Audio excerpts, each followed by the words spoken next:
अस्सलाम वालेकुम, आदाब, नमस्कार। मेरा नाम डॉक्टर एम.एस. अहमद है।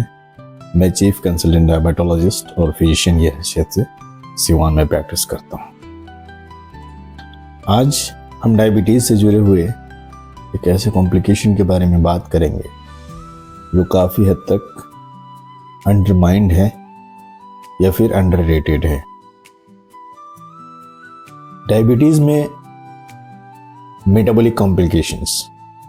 डायबिटीज़ अपने आप में एक मेटाबॉलिक प्रॉब्लम है, एक हार्मोन से रिलेटेड प्रॉब्लम है, बट इसके साथ साथ कुछ ऐसे मेटाबॉलिक प्रॉब्लम्स भी होते हैं जो डायबिटीज़ के पेशेंट्स में ओवरलुक्ड हो जाते हैं, जिनको आमतौर पे उतना एड्रेस नहीं किया जाता है। जिनमें से कुछ ओबेसिटी से रिलेटेड है, कुछ इरेगुलर मेंसेस से रिलेटेड है, कुछ बोन से रिलेटेड है, कुछ आपके डायरेनल साइकिल से रिलेटेड है और कुछ हद तक आपके रिप्रोडक्टिव हेल्थ से रिलेटेड है या फिर फर्टिलिटी से रिलेटेड है। एक एक करके बात करते हैं। जब हम बात करते हैं PCOS की या PCOD की, तो ये एक ऐसी समस्या है जो आमतौर पे महिलाओं में अभी बहुत ही कॉमन हो रही है या होने वाली है।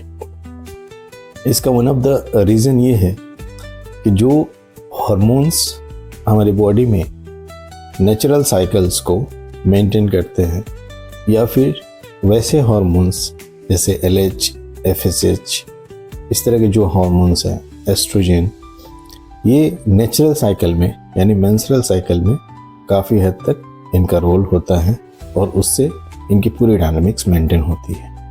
बट एल्डरली फीमेल्स में जब मेंसेस उस तरह से गवर्न नहीं हो पाते हैं और कुछ साइकिल्स जो होते हैं इनवेरिएबली इरेगुलर हो जाते हैं, उस केस में सबसे कॉमन जो चीज़ होती है वो हाइपोथायराइडिज्म और मोटापा एक साथ आता है। रिजल्टिंग टू इट एक कंडीशन अराइज होता है जिसको पॉलीसिस्टिक ओवेरियन डिजीज़ बोलते हैं या फिर पॉलीसिस्टिक ओवेरियन सिंड्रोम भी बोलते हैं। इसमें तरह तरह की चीज़ें होती हैं, मूड स्विंग, बॉडी वेट का बढ़ना, इरेगुलर मेंसेस, इस तरह की चीज़ें होती हैं। सेकेंड चीज़ ओबेसिटी। ओबेसिटी एक प्रॉब्लम इस तरह से बढ़ते जा रही है, इस तरह से रैम्पेंट होते जा रही है कि ओबेसिटी और डायबिटीज़ ऑलमोस्ट सिनोनिमस होते जा रहा है।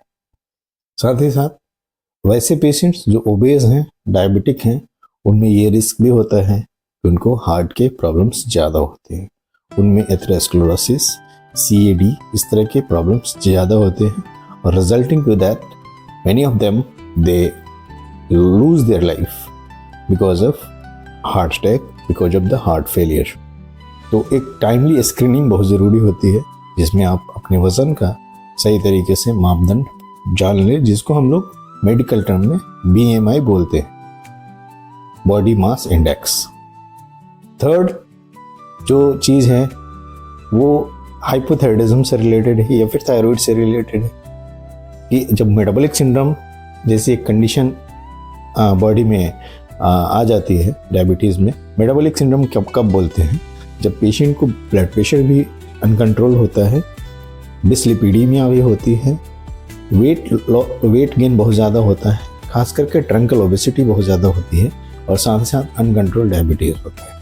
एक ऐसा कंडीशन है जो आज हर 10 में से 3 या 4 पेशेंट्स को मेटाबॉलिक सिंड्रोम की कंडीशन से रूबरू होना पड़ रहा है। साथ ही साथ हम ये देखते हैं कि वैसे पेशेंट्स जिनके यहाँ पे आमतौर पे फैमिली हिस्ट्री है, जिसमें स्ट्रोक का हिस्ट्री रहा हो, पैरालिसिस का हिस्ट्री रहा हो, ब्लड प्रेशर का हिस्ट्री रहा हो या फिर हाइपोथायराइडिज्म जैसे हिस्ट्री रहा हो, वैसे पेशेंट्स में मेटाबॉलिक सिंड्रोम होने के चांसेस ज़्यादा होते हैं। तो इनको ध्यान में रखते हुए सही तरीके से सही इलाज कराने की ज़रूरत है।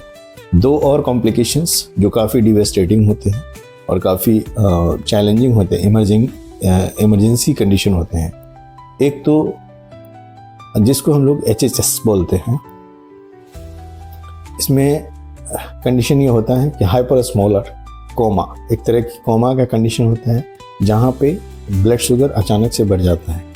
ये आमतौर पे टाइप 1 के पेशेंट्स में टाइप 2 के पेशेंट्स में ज़्यादा होता है, और कुछ ऐसे पेशेंट्स जो टाइप 1 के होते हैं उनमें डीकेए की समस्या ज़्यादा होती है, डायबिटिक कीटोएसिडोसिस, जहाँ पे कीटोन बड़े होते हैं।